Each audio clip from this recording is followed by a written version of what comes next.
Martes 15 de marzo de 2022, soy Paloma Barreto y sean bienvenidos a una nueva jornada informativa de JN Noticias. De inmediato comenzamos con nuestros principales titulares. RENIEC entregará hoy al JNE padrón de electores afiliados de partidos para elecciones internas.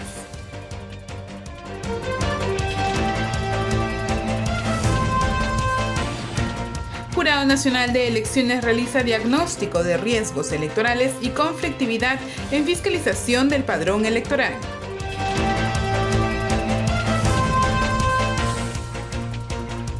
OMPE supervisa en provincias organización de elecciones internas.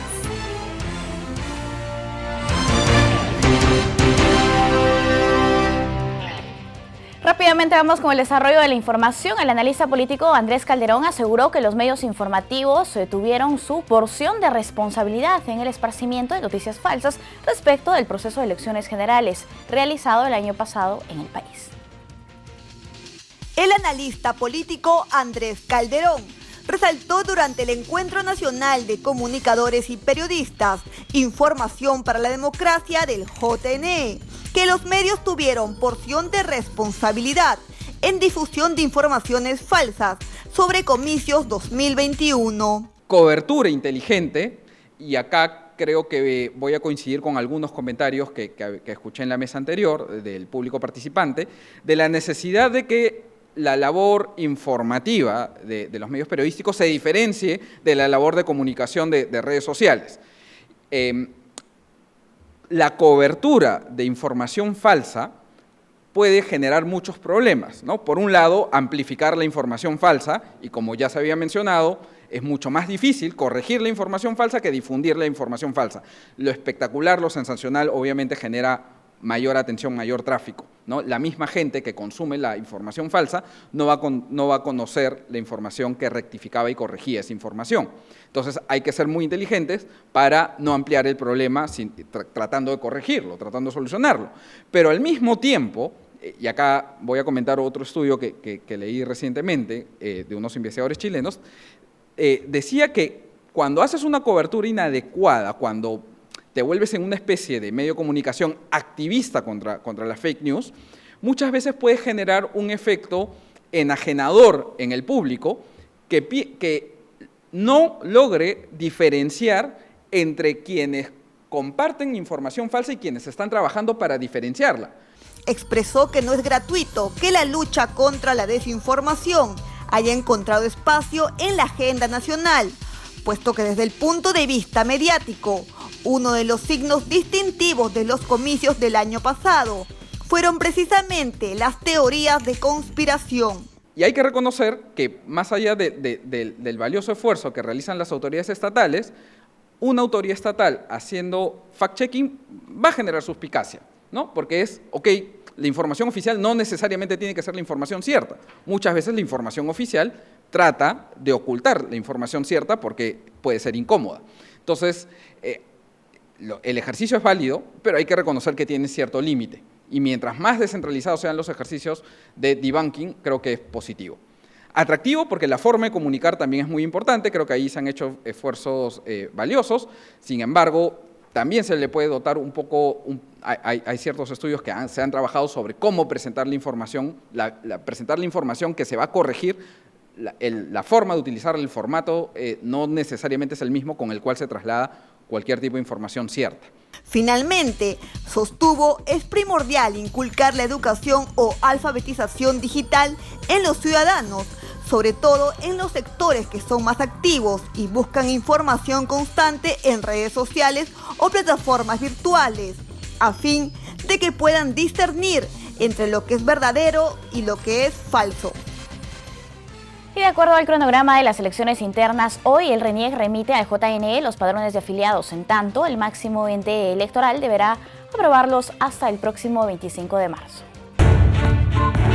Hoy, 15 de marzo, se cumple un hito muy importante del cronograma electoral, pues el RENIEC enviará al JNE los padrones de electores afiliados de las organizaciones políticas depurado para las elecciones internas de mayo. Este padrón se caracteriza por la conformación del conjunto de afiliados inscritos por cada organización política en el registro de organizaciones políticas, incluyendo sus fundadores, directivos y miembros de sus comités. Como es de recordar, las organizaciones políticas pudieron presentar hasta el 5 de enero sus respectivos padrones de afiliados ante el JNE. Luego de verificada dicha información, el RENIEC elaboró los padrones de electores y afiliados. Finalmente, el Supremo Organismo Electoral deberá aprobar los padrones, siendo la fecha límite de este acto el 25 de marzo, conforme la normativa vigente. Y en una entrevista para JN Regional, Tania Pariona, la representante del Centro de Culturas Indígenas, resaltó la importancia de la representación de los pueblos originarios para las elecciones de octubre próximo. En el Perú se implementó en el 2002 la cuota indígena, ello para promover la participación política de los pueblos originarios en los asuntos públicos a través de candidaturas a cargo de elección popular. Tania Pariona, representante del Centro de Culturas Indígenas del Perú, destaca la importancia de respetar la cuota en el proceso electoral próximo. Se contempla en la ley electoral para gobiernos regionales, en donde se hace precisión de un 15% de representantes de comunidades nativas y pueblos originarios que deben conformar las listas electorales para gobierno regional y local. Ahora bien, si nosotros vamos a hacer una evaluación de su implementación, lo que vamos a encontrar son varios vacíos. Por un lado, en la misma precisión de la ley, es decir, el 15% en las listas electorales, pero por otro lado responden a factores que tienen que ver con la manera como se desempeñan los partidos políticos, tiene que ver con las discriminaciones múltiples que hay hacia los pueblos originarios, especialmente hacia las mujeres y jóvenes. Cabe destacar que el 26% de la población peruana se autoidentifica como parte de alguno de los 55 pueblos indígenas u originarios que existen en el país, y muchos de ellos desconocen de los derechos de participación de los que gozan. Los candidatos indígenas tienen un compromiso con los derechos de pueblos indígenas, desconocen de los marcos normativos y de los derechos que tenemos como pueblos colectivos. Además de una formación política, que no necesariamente se vincula con las demandas de los pueblos indígenas, las agendas nacionales e incluso globales que hoy por hoy se vienen posicionando en distintos ámbitos. Pariona reflexionó sobre la necesidad de promover el cumplimiento de la cuota indígena en las organizaciones políticas para los comicios internos. La aplicación de la cuota termina siendo solamente un cumplimiento administrativo de parte de los partidos políticos. No se concibe como actores políticos a los sujetos, en este caso a las y los jóvenes, a las mujeres y también a los hombres políticos, candidatos que van a postular para cargos de elección popular. De la experiencia de las campañas políticas en donde han participado jóvenes, que es lo que yo he podido mapear, por ejemplo, en Ayacucho, con un grupo bastante pequeño, pero creo que el mensaje es potente y traen varios puntos de discusión, tienen que ver con estas barreras que obstaculizan el ejercicio de los derechos políticos y, como decía, hay una débil democracia interna al interior de los partidos políticos. Y en la nueva edición del semanario electoral de la Oficina Nacional de Procesos Electorales nos informa qué organizaciones políticas participarán en las elecciones internas del presente año.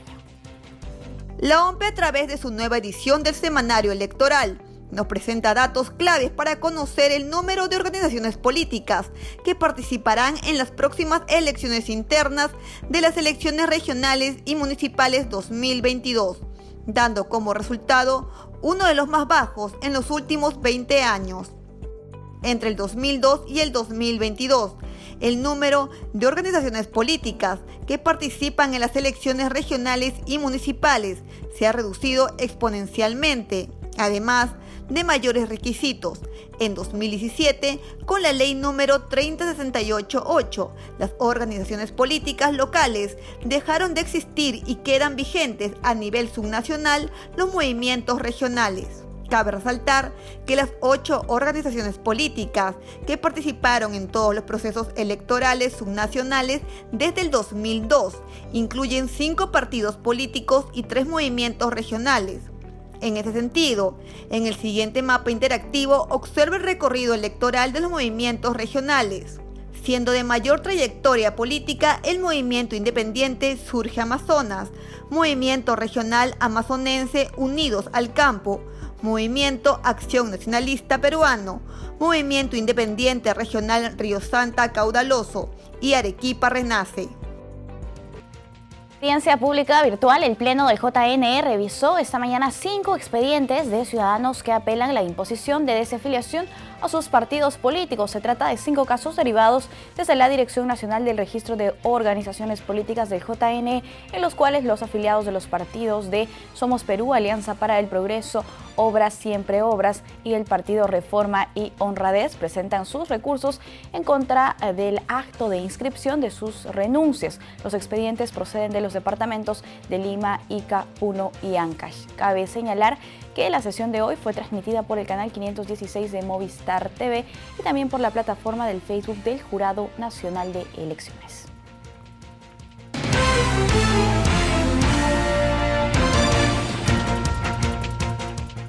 Ahora tenemos una entrevista, nos encontramos con Aldo Guamán, él es especialista en conflictividad electoral del Jurado Nacional de Elecciones. Aldo, ¿cómo estás? Bienvenido, muy buenos días. Buenos días, Paloma, gracias por la invitación. A usted las gracias por acompañarnos. Por favor, ¿puedes comentarnos respecto a este diagnóstico de riesgos electorales y conflictividad social que han elaborado ustedes recientemente? Claro, en el marco de las competencias y funciones de la Central de Operaciones del Proceso Electoral, la COPE, de las actividades que estamos realizando ya en el marco de las elecciones regionales y municipales 2022, que como sabemos se van a celebrar el 2 de octubre del presente año, hemos realizado un primer diagnóstico, ¿no?, de riesgos electorales y conflictividad social en el marco de la fiscalización del padrón electoral que se realizó, ¿no?, con respecto a esos comicios, ¿no? Como sabemos, existen actividades preparatorias que justamente se dan mucho antes, ¿no?, del día de la elección. Y una de esas actividades que se dan con bastante anticipación es la fiscalización del padrón electoral, ¿no? La fiscalización del padrón electoral que realiza la Dirección Nacional de Fiscalización y Procesos Electorales del Jurado Nacional de Elecciones. Bueno, en coordinación con la Dirección de Fiscalización, nosotros hemos identificado algunos riesgos o conflictos sociales en los lugares en los cuales se ha fiscalizado el padrón electoral, ¿no? Eso es bastante importante porque nos permite tener un primer mapeo, un primer acercamiento de la coyuntura social, ¿no?, política, de cómo están las circunscripciones, los lugares en los cuales en este caso se está fiscalizando el padrón, ¿no? Ha habido 2 momentos en los cuales se ha fiscalizado el padrón y que se han identificado esos riesgos electorales o conflictos sociales que han sido bueno, en diciembre del 2021, ¿no? Y también en febrero de este año, ¿no? Han sido en estas 2 etapas en las cuales se ha podido levantar esa información y tener una información de interés sobre algunos casos, por ejemplo, que podrían generar conflictividad, ¿no? Como por ejemplo la percepción de la transhumancia electoral. Ajá, y precisamente vamos a revisarlo en todo caso y comenzamos con este aspecto que comentas, ¿no? La transhumancia electoral. ¿Qué significa? Explícanos el concepto en un primer momento. Claro, la percepción de transhumancia electoral es la percepción del desplazamiento de electores, electoras, ¿no?, de una circunscripción electoral a otra con la intención de favorecer o perjudicar a una determinada candidatura, ¿no?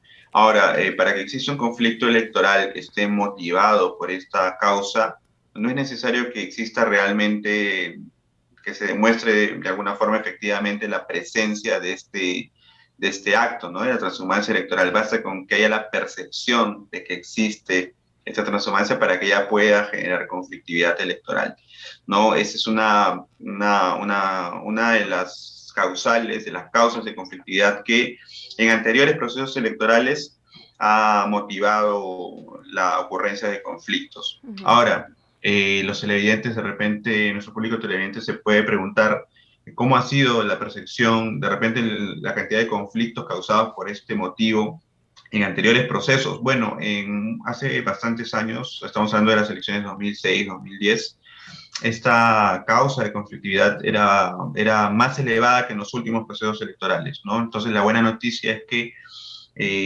los conflictos electorales motivados, ¿no?, por esta causa han ido decreciendo, han ido disminuyendo.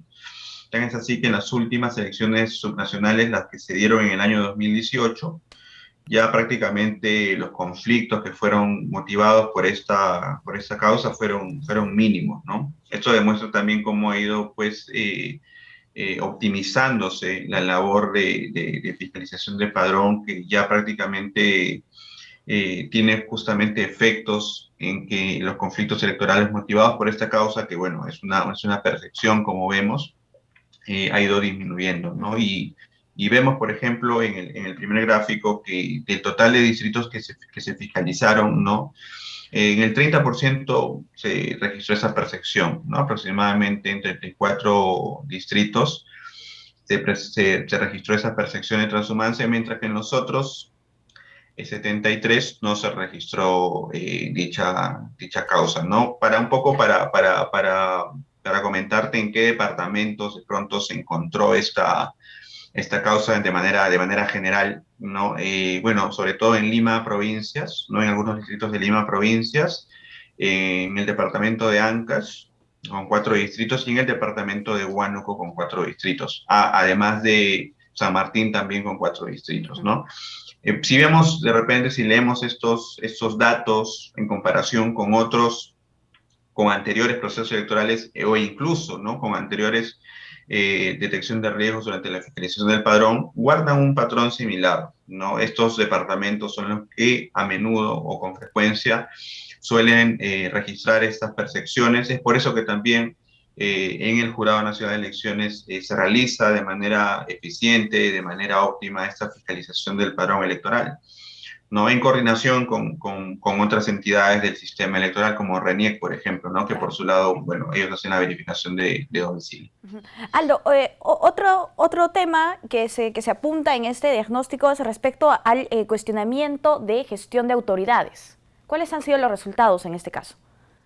Claro, también hemos podido identificar de los lugares en los cuales hay, por ejemplo, cuestionamiento a la gestión de autoridades locales, que podría vincularse con conflictos por asuntos de gobierno local, ¿no?, de acuerdo a la tipología que usa la Defensoría del Pueblo. De los 107 distritos en los cuales se realizó esta fiscalización del padrón en las 2 etapas que les mencionaba, solo en 13 se han registrado este cuestionamiento a la gestión de autoridades, ¿no? Mientras que en el gran porcentaje, ¿no?, que son en el 88% aproximadamente, es decir, en 94 distritos, no se registró ese cuestionamiento, ¿no?, a la gestión de las autoridades locales. ¿Y de qué regiones estamos hablando? Bueno, estamos hablando en mayor proporción en Lima, ¿no?, en el departamento de Lima, en Huancavelica, en Ayacucho, y en un menor porcentaje ya en Tumbes, en Amazonas, en Huánuco. Son temas en realidad bastante puntuales, ¿no? Que es importante tenerlos en cuenta para monitorear de alguna forma esos distritos en lo que viene del proceso electoral, ¿no? Ahora, respecto a la presencia de los conflictos activos en el país.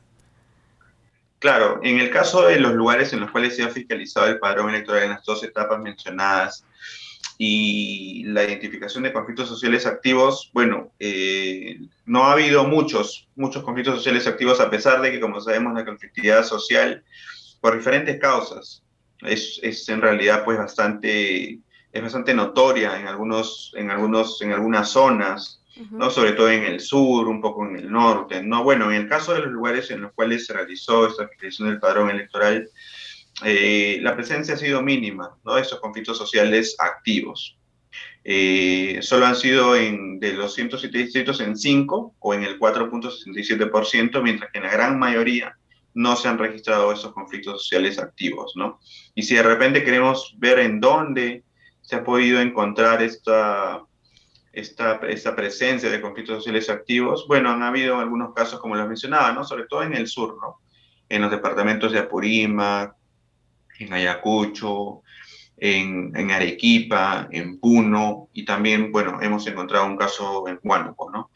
Ahora, las causas por esos conflictos sociales en realidad son múltiples, ¿no? Como sabemos, la conflictividad social en el país es multicausal, no hay una sola causa que pueda determinar este conflicto social, y en este caso son casos que están, bueno, ajenos al proceso electoral, pero de alguna forma, independientemente de ese motivo, podrían tener un potencial impacto en las elecciones, ¿no? Vemos que la mayoría han sido conflictos sociales por demarcación territorial, ¿no? Y en una menor proporción ha habido conflictos sociales por temas de minería, ¿no? Temas socioambientales, y también conflictos sociales por cultivo de hoja de coca, ¿no? Entonces, estos son los 5 conflictos que se han registrado, ¿no? Y que es importante tener en cuenta para fortalecer el monitoreo justamente de este fenómeno social en el país, ¿no? También han analizado respecto a la disconformidad con anteriores procesos electorales.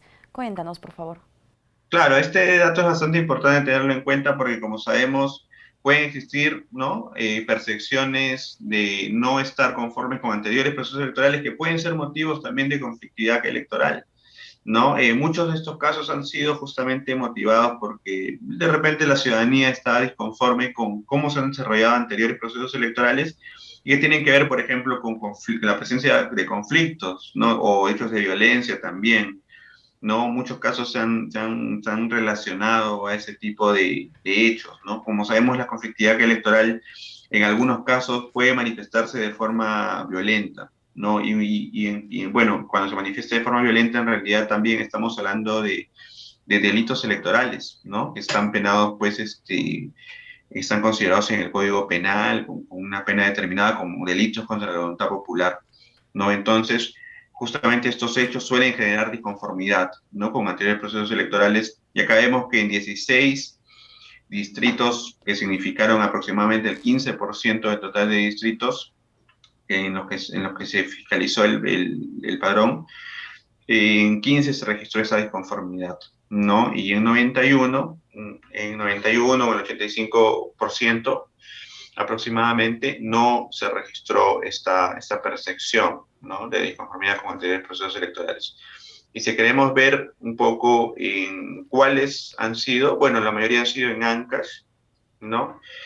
También tenemos algunos en Huancavelica, otro gran grupo en Huánuco, y algunos casos puntuales en Amazonas, San Martín, Piura, La Libertad, Ayacucho, Ica, ¿no? Que tienen que ver sobre todo con la presencia de anteriores, como lo mencionaba, ¿no? La presencia de anteriores conflictos electorales en estos distritos. Listo, Aldo. En todo caso, hemos revisado ya todo este documento, este diagnóstico que ustedes han realizado y seguramente más adelante van a seguir o continuar realizando este seguimiento, ¿no? El tiempo lamentablemente nos ha ganado. Muchísimas gracias por acompañarnos aquí en JN Noticias. Muchas gracias por la invitación. Gracias a la otra oportunidad. Gracias. Nosotros hacemos una pausa y volvemos.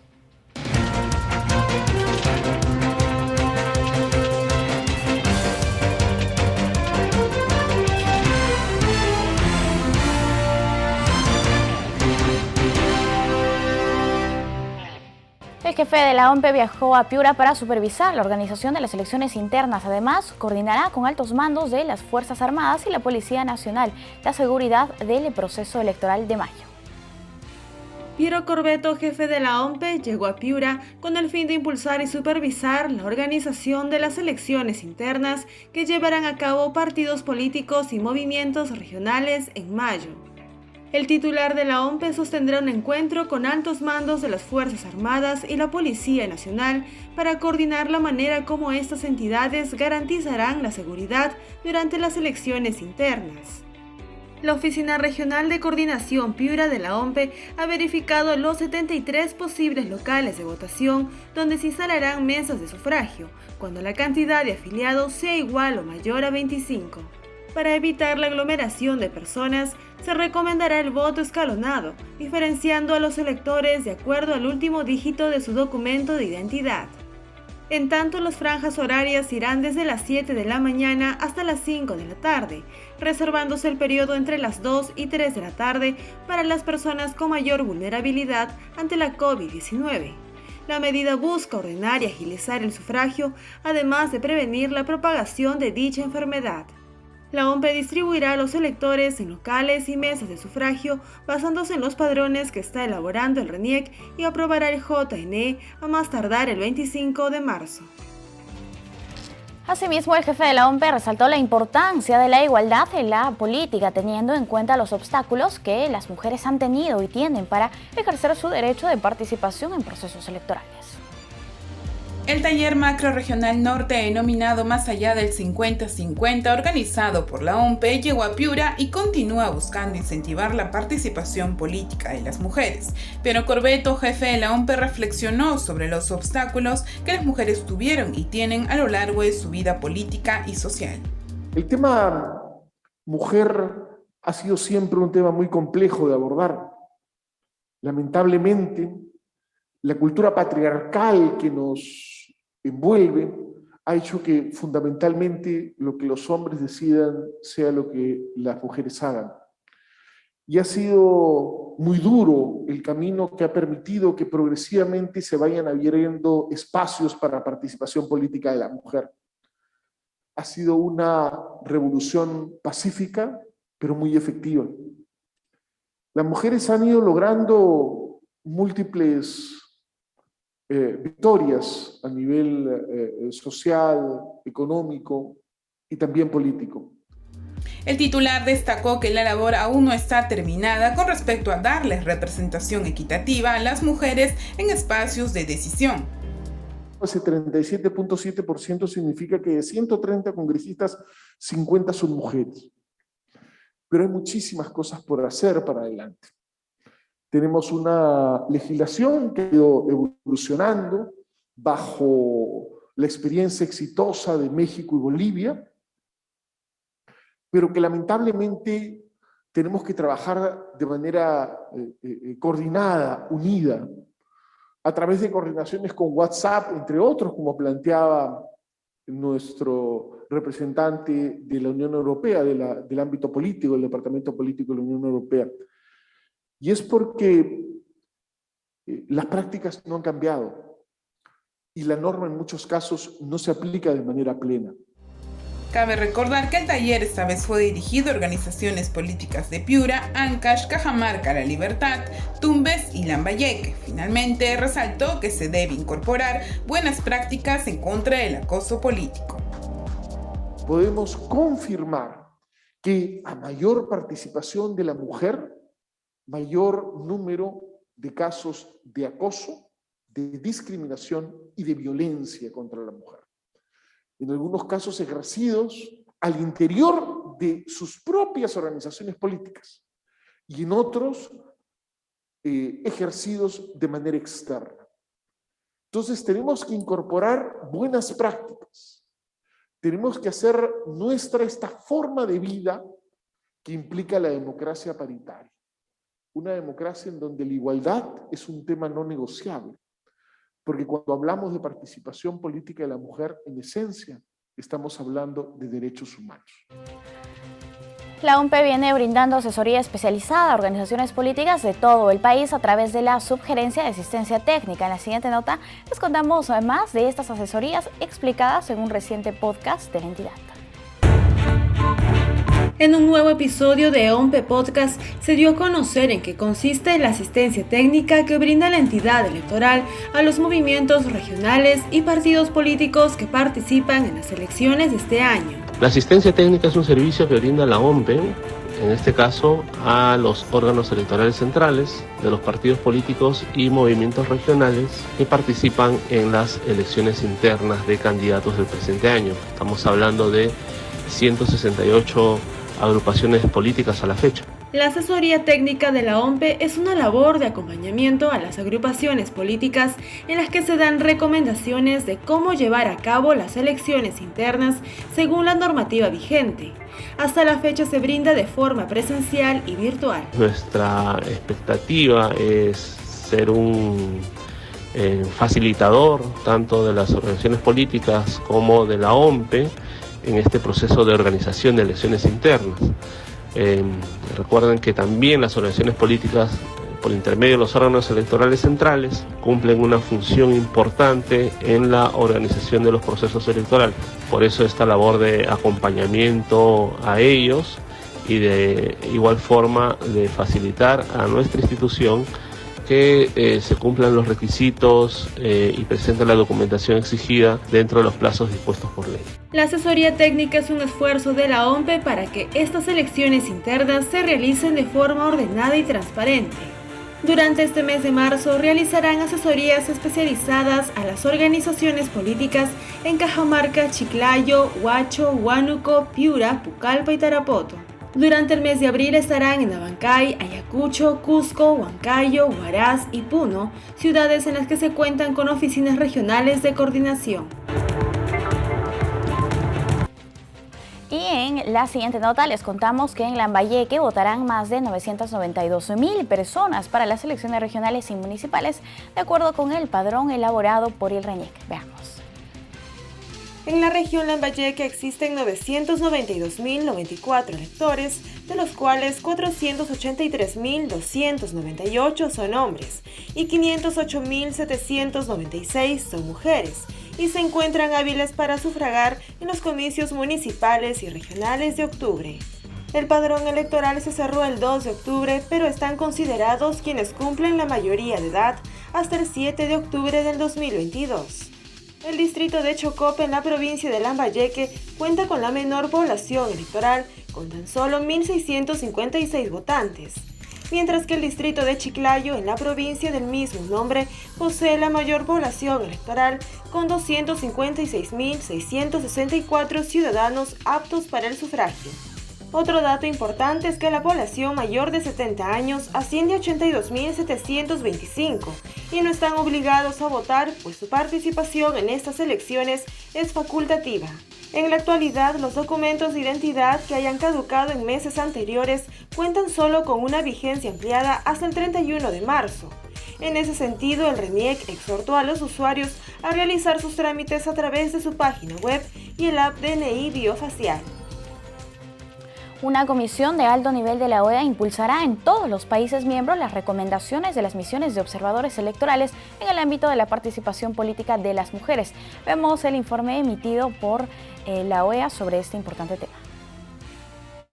La Secretaría General de la Organización de los Estados Americanos, a través del Departamento para la Cooperación y Observación Electoral, conformó un grupo de alto nivel para promover la implementación de las recomendaciones de las misiones de observación electoral, MOE, en el ámbito de la participación política de las mujeres. El grupo está encabezado por la expresidenta de Costa Rica, Laura Chinchilla, e integrado por Diana Atamaint, presidenta del Consejo Nacional Electoral de Ecuador, Gabriela Cuevas, expresidenta de la Unión Interparlamentaria y ex legisladora mexicana, Isabel de Seymalo, ex vicepresidenta y ex canciller de Panamá, María Ángela Holguín, ex canciller de Colombia, Luciana Locio, ex ministra del Tribunal Superior Electoral de Brasil, y Rosina Walshar, experta internacional en desarrollo e igualdad de género de Barbados. Estas destacadas líderes de la región compartirán sus experiencias como candidatas, legisladoras, gobernantes, presidentas o profesionales en el ámbito electoral y buscarán propiciar un acercamiento con la autoridad, partidos políticos y sociedad civil con el objetivo de continuar avanzando en el desarrollo y la consolidación de reformas administrativas o legales que den paso a una transformación de largo aliento en materia de participación política de las mujeres. Las misiones de observación electoral de la OEA han analizado este tema desde 2011 y realizado recomendaciones encaminadas a lograr procesos electorales más incluyentes que permitan a las mujeres del continente ejercer plenamente sus derechos políticos. El lanzamiento oficial del grupo de alto nivel se llevará a cabo en las próximas fechas. Este proyecto ha sido posible gracias a la contribución del gobierno de Canadá.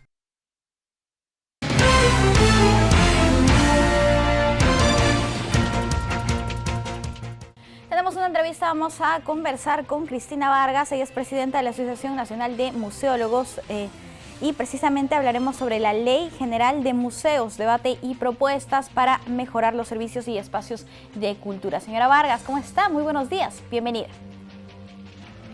Muchas gracias por la invitación. A usted las gracias por acompañarnos. Señora Vargas, recientemente el Ministerio de Cultura ha realizado la prepublicación de esta Ley General de Museos y ha organizado mesas de diálogo con diversas instituciones para perfeccionar esta propuesta normativa. ¿Usted ha formado parte de estas mesas de diálogo? Sí, Para comentar un poco, no es tan recientemente porque ya estamos a inicios de marzo. El Ministerio de Cultura lanzó esta propuesta o este proyecto legislativo para diálogo de la comunidad, para quien quisiera participar con aportaciones, el 29 de diciembre del año pasado. A partir de allí, permitió que hasta el 19 de enero del 2022 se pudieran enviar una serie de comentarios, recomendaciones, observaciones a la propuesta legislativa, y frente a ello, un grupo de instituciones, y esto hay que resaltarlo, de instituciones vinculadas al quehacer de los museos en nuestro país, como son el ICOM Perú, ICOMOS Perú, la Asociación de Museos del Perú, la Asociación Nacional de Museólogos del Perú, que actualmente presido, la Asociación también de Conservadores se nos sumó a un pronunciamiento, así como otras instituciones como la Red de Museos del Centro Histórico de Lima, pues emitimos un pronunciamiento conjunto, lo más técnico posible, brindando nuestras observaciones o nuestra preocupación justamente a tanto la manera en que se llevaba adelante este proceso de consulta, como también a el contenido de la ley o del proyecto de ley de museos que en esta ocasión impulsa el Ministerio de Cultura. Hay que recordar que en el Congreso anterior ya se había llevado adelante una propuesta de ley de museos que también observamos como Asociación Nacional de Museólogos del Perú, y sin embargo finalmente se publicó en junio del año pasado. Esta es una propuesta que, bueno, difiere en parte a aquella propuesta que realizó el Congreso de la República, que se aprobó en el Congreso de la República, pero que el Ejecutivo no ratificó y que por lo tanto no se hizo de obligatorio cumplimiento. Claro, respecto a esta ley posteriormente general, ajá. Sí, respecto a esta ley, sí, esta para republicación. Sí, adelante. Para complementar, simplemente quería decir que a raíz de esa emisión de pronunciamiento conjunto, estas instituciones reunidas decidimos también organizar un foro de diálogo para seguir exponiendo nuestra preocupación y sobre todo los puntos técnicos en que veíamos no era favorable esta propuesta, y también con discrepancias que nosotros también respetamos y bueno, discutimos, ¿no? Los colectivos se manifestaron tanto a favor de la existencia de una ley de museos como en contra, ¿no? Lo que sí queda claro es que en lo que hay un consenso generalizado es que en este proyecto no estamos de acuerdo. A raíz del recojo de todas estas opiniones técnicas, el Ministerio de Cultura lanza estos diálogos museísticos, cuya primera fecha fue el 23 de febrero pasado, y la segunda fecha ha sido el día de ayer. Son diálogos abiertos y por lo tanto puede participar cualquier persona. Nosotros hemos participado no como asociación, sino como asociados que libremente hemos querido intervenir en los diferentes momentos de estos diálogos abiertos a la comunidad. Listo. Ahora, respecto a la prepublicación de esta norma, de esta ley general de los museos, ¿qué es lo que opina usted? ¿Cuáles serían sus coincidencias para comenzar en algunos puntos específicos? Y aquí quiero hacer hincapié en que como Asociación Nacional de Museólogos del Perú también al interior podemos tener nuestras discrepancias o nuestras diferencias en torno a una posición a favor o en contra de una ley de museos. Lo que sí queda claro es que este proyecto creo que a ninguno de nosotros nos parece pertinente. Sin embargo, también hay voces que sí están a favor, abogan a favor de que se genere una ley de museos en nuestro país, y otros que no. Yo personalmente no tengo una posición negativa en torno a la existencia de una ley. Yo no considero que la ley sea mala per se. Lo que yo considero, y pienso que además las leyes son muy importantes para poder regular, organizar, formalizar, en muchos casos, el trabajo que se viene realizando en los diferentes sectores de nuestro país. No estoy hablando solamente del sector museal, que tiene una serie de diferencias abismales entre algunos museos y otros, ¿no? Sin embargo, pienso que en este caso, este proyecto de ley sí adolece de una serie de problemas, tanto por la premura con la que se ha lanzado la convocatoria para recibir opiniones, aunque posteriormente se ha dicho que no hay, el Ministerio ha dicho que no hay ningún apuro, que se va a ir con calma, que se van a seguir recogiendo las opiniones de todas las personas y colectivos, así como también porque es un proyecto de ley que no nace de un diagnóstico claro sobre la realidad de los museos en el país. Si bien hay museos que tienen y han logrado, muchos de ellos por sí solos, un gran desarrollo en cuanto a su gestión, ¿no? También existen otras realidades de museos locales, regionales, universitarios, de diversa índole, que tienen una serie de falencias, de carencias y de requerimientos. Son diferentes realidades en todo caso, señora Vargas. Específicamente, si podría mencionarnos alguno de los puntos que no les convencen a ustedes de este proyecto.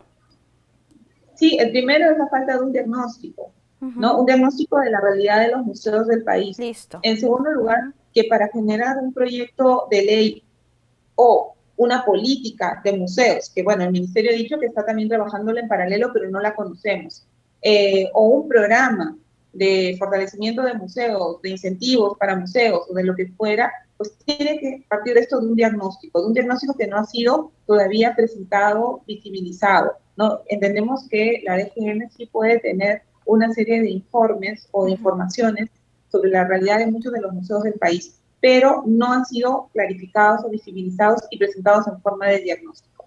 Sin un diagnóstico no se puede saber qué es lo que se requiere para empezar, una política, un programa, una ley, y eso es uno de los principales reclamos que tenemos. Luego también se ha ido viendo que hay debilidades, ¿no? Que luego se han tratado de ir subsanando en este camino por parte de la DGM, pero que todavía no queda claro cómo se llevarían adelante en la práctica. Por ejemplo, en el tema de lo educativo, que es un tema fundamental en el quehacer de los museos. Esa visión de que los museos solamente son espacios que gestionan colecciones es una parte fundamental, nadie lo duda, pero a la par está todo el trabajo educativo y de mediación cultural que los museos están llamados a realizar, mucho más en coyunturas como las que vivimos actualmente. Se ha agregado como parte de las funciones, pero no nos queda claro cuál va a ser el presupuesto, cómo se va a dar el fortalecimiento de capacidades del personal de museos para poder llevar adelante estas tareas o estas obligaciones que se están poniendo en la norma y que aparentemente, bueno, al seguirse dialogando sobre ella, probablemente si hay una voluntad de sacarla adelante como dé lugar. Señora Vargas, para finalizar, ¿cuáles son los aspectos urgentes, prioritarios que ustedes proponen actualmente? Sí, en primer lugar, hacer un diagnóstico.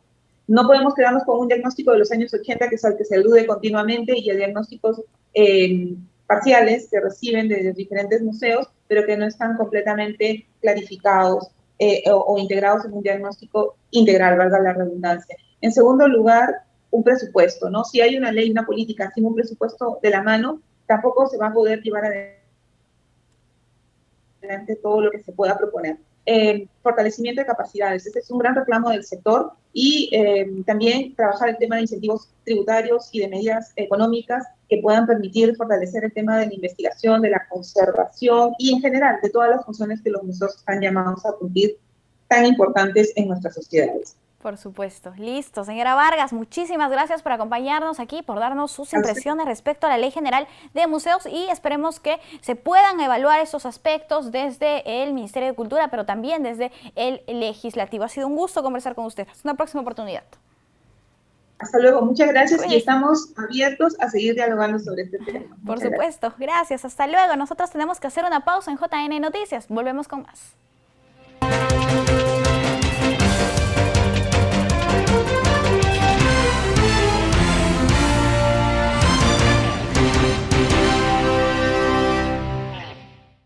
Veamos a continuación el microinformativo de salud con las noticias más resaltantes de su sector. Esta semana en Salud. En los 2 últimos años de pandemia, el Instituto Nacional Cardiovascular de Salud, INCOR, realizó 562 cirugías a pacientes menores de 18 años, brindándoles una mejor calidad de vida. La prevención y detección de cardiopatías congénitas permite un adecuado tratamiento y reduce la posibilidad de fallecimiento en pacientes neonatales o pediátricos. Carmela Quispe Charaya, de 55 años, no dudó en donarle uno de sus riñones a su hija Jacqueline Quispe Charaya, una joven de 36 años que desde hace 2 años recibía tratamiento de diálisis peritoneal debido a que sus riñones dejaron de funcionar a consecuencia de una insuficiencia renal. La operación se realizó en el Hospital Nacional Adolfo Guevara Velasco de la Red Asistencial Cusco de eSalud. Desde el inicio de la pandemia en el Perú son numerosas las variantes del virus SARS-CoV-2, causante de la COVID-19. El doctor Edwin Leciosub, jefe de la Oficina de Inteligencia e Información Sanitaria de eSalud, explicó que si bien el virus tuvo su origen en China en 2019, en el país aparecieron linajes que no fueron clasificados. Detalló que en el año 2021 aparecieron otras variantes como Alfa británica, Beta de Sudáfrica, Lambda, variante andina, Gamma y Delta de la India. Los 3 últimos linajes fueron los que predominaron en la segunda ola, que registró más de 1.281.000 casos. Actualmente, Omicron es la cepa que más contagios ha generado a nivel nacional en esta tercera ola. Como parte de las estrategias de intervención sanitaria para que el reinicio de las clases presenciales se desarrolle de la manera más segura posible, el Seguro Social de Salud eSalud brindó atención integral a más de 1.000 profesores y trabajadores del emblemático colegio Melitón Carvajal. Personal del centro educativo pasó triaje, exámenes de laboratorio, nutrición, descarte de cáncer de mama y cuello uterino e inmunización contra la COVID-19, entre otros. El Seguro Social de Salud puso en funcionamiento la segunda planta generadora de oxígeno medicinal en el Hospital 2 Lima Norte Luis Negreiros del Callao de la Red Prestacional Sabogal, duplicando así la producción de este vital elemento en beneficio de los pacientes hospitalizados con COVID-19 y otras enfermedades. No más olas. El Seguro Social de Salud viene realizando la campaña de despistaje gratuita eSalud sin olas en las playas, dirigida a todas las personas que presenten síntomas de coronavirus y deseen realizarse la prueba. Y recuerda que en eSalud seguimos trabajando para brindarte la atención que mereces. Siempre con el pueblo. Gobierno del Perú. Es momento de conocer las informaciones más relevantes del sector de telecomunicaciones a través del microinformativo Más Conectados de OCIPTEL. Bienvenidos a otra emisión de Más Conectados con OCIPTEL, el micronoticiero del ente regulador. Y empecemos el programa con un ranking. ¿Quieres saber qué empresa operadora atendió mejor los reclamos de los usuarios de los servicios de telecomunicaciones? La medición realizada por el OCIPTEL durante el primer semestre del 2021 reveló que ninguna operadora alcanzó la meta mínima de 15 en desempeño esperado sobre un valor máximo de 20. Vitel fue la operadora que obtuvo la máxima calificación, Claro en segundo lugar con una nota de 10.7, Movistar en el tercer puesto con 8 puntos y Entel se ubicó última con 7.5 tras empeorar sus resultados respecto a la medición del 2020.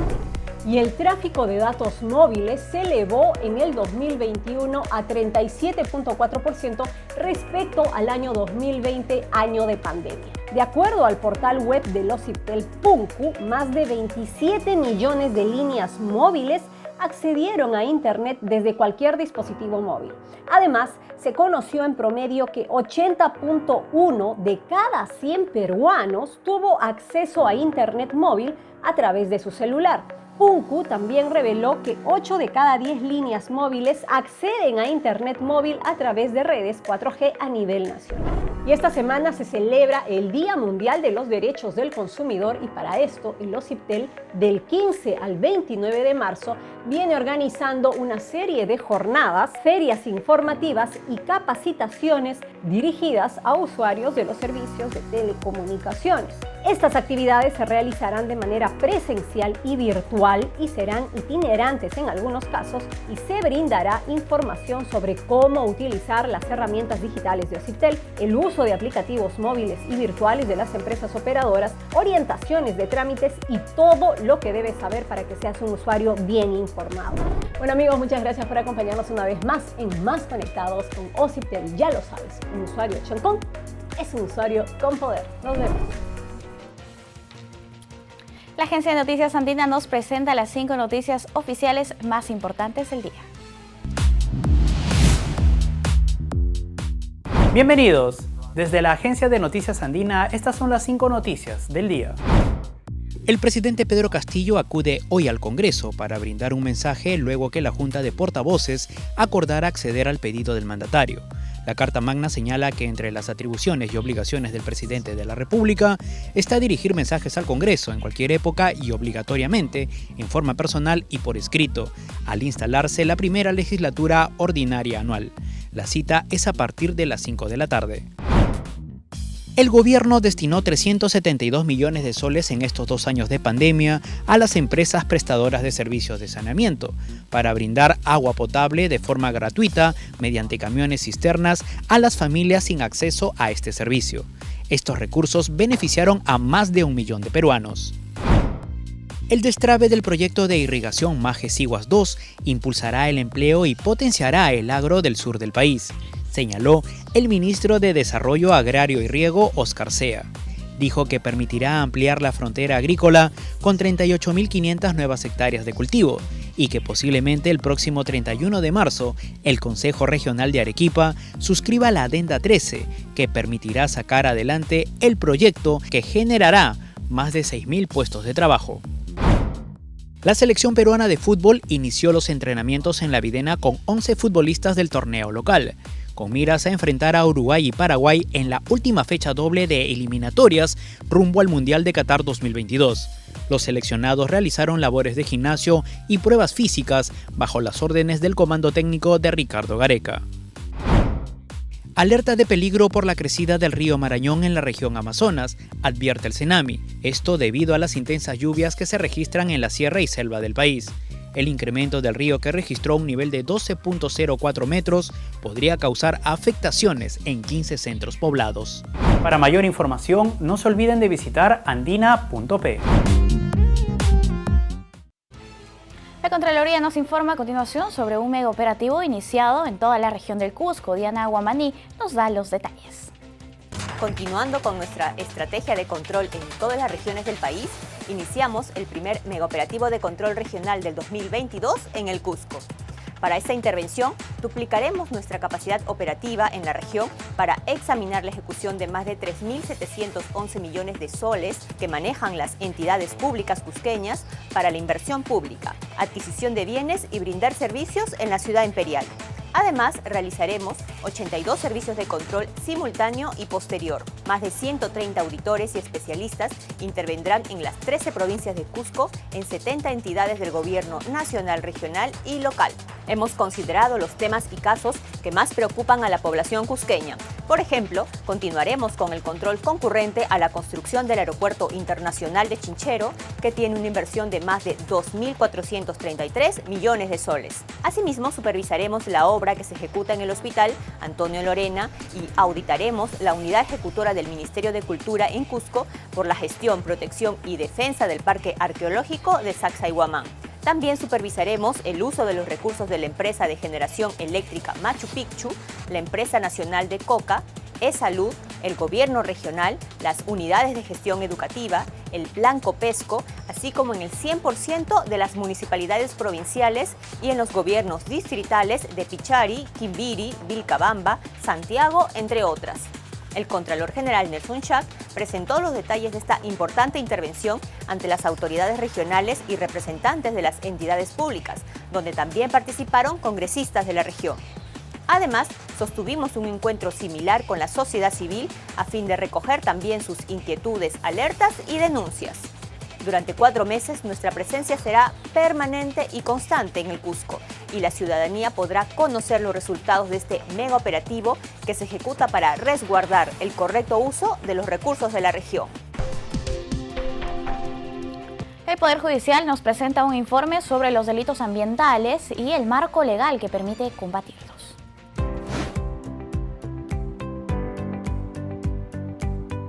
Los delitos ambientales dañan muchas veces de manera irremediable nuestros ecosistemas, los lugares donde vivimos. Es importante conocer cuáles son para poder denunciarlos. En principio, nuestro Código Penal tiene 3 tipos de delitos: los delitos de contaminación, los delitos contra los recursos naturales y los delitos vinculados a la responsabilidad funcional. Lo agreste de nuestro territorio nacional impide una adecuada fiscalización y sanción de delitos que conllevan a la muerte de flora y fauna en estos lugares, por lo que se requiere de mayores instrumentos para poder protegerlos. La mayor cantidad de delitos se cometen en zonas remotas, distantes, ¿no? Donde para que pueda desplazarse un fiscal y poder tomar o hacer las diligencias preliminares, ¿no? Demanda varios días de viaje y condiciones que a veces no tiene el sistema de justicia y requiere de alguna manera también ser abordado al más alto nivel. La gran carga procesal sobre estos temas aumentó aún más en medio del confinamiento por la COVID-19, donde el 88% de la madera se extrajo de manera ilegal, siendo este uno de los mayores delitos ambientales por lo que padece nuestra Amazonía. Teníamos un consolidado que superaban los 10.000 delitos ambientales, ¿no? Siendo el delito de mayor incidencia los delitos vinculados a la tala ilegal. Un delito secundado por la minería ilegal, el tráfico de residuos peligrosos y el tráfico de animales. Si vemos los largos casos de contaminación en nuestros ríos amazónicos, si vemos que el año 2020 ha sido el año más triste porque se ha generado la deforestación más grande en la historia nuestra en los últimos tiempos, más de 200.000 hectáreas, ¿no? Vinculadas a actividades ilícitas, tala, minería ilegal. Creo que podríamos decir que necesitamos rever esto para poder ver que no estamos haciendo las cosas bien. El Poder Judicial, desde distintos juzgados especializados en delitos ambientales instalados a lo largo de la selva de nuestro país, busca darle dura batalla dictando altas sentencias contra estos llamados delitos madre, que no solo generan irreparables pérdidas, sino que acarrean otros delitos como trata de personas, prostitución y contrabando.